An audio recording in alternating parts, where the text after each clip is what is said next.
Koumba Ndiaye, directeur général Agence pour l'économie et la maîtrise de l'énergie AEME. Permettez-moi tout d'abord de magnifier vraiment cette initiative de l'Agence de construction des bâtiments et édifices publics dans le cadre de tout ce qu'il y a comme intégration de l'efficacité énergétique dans la construction des bâtiments, édifices, infrastructures de l'État.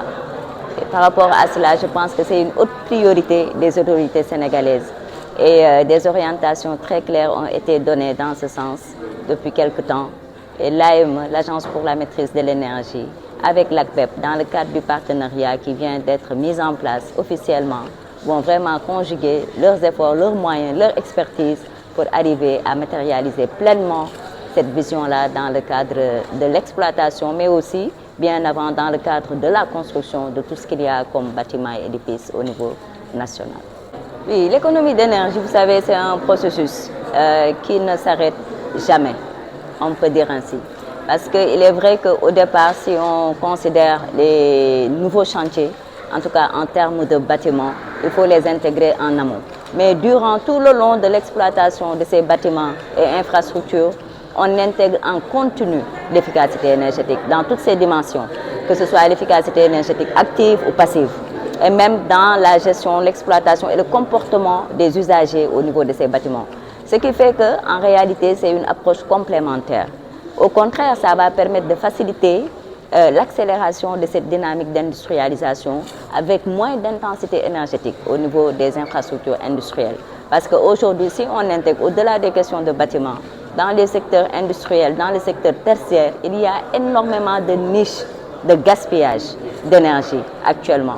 Et donc, au niveau même des procédés industriels, au niveau même des méthodes de transformation industrielle. Donc, le fait d'intégrer cela, ça va rendre disponible beaucoup plus de ressources énergétiques qu'on pourra redéployer pour densifier ces secteurs-là dans le cadre de leur émergence.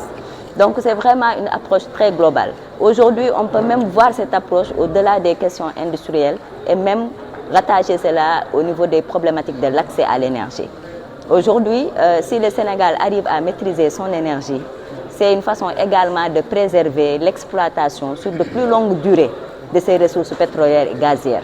Et donc, ça va permettre de satisfaire les besoins futurs de manière beaucoup plus durable en énergie pour le pays et pour tout l'écosystème énergétique national.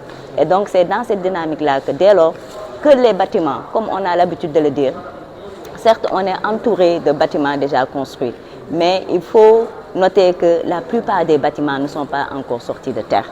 Donc, le travail, c'est à deux niveaux. Le premier niveau, c'est ce stock actuel qu'il faut remettre à niveau, remettre en conformité par rapport aux exigences de performance énergétique.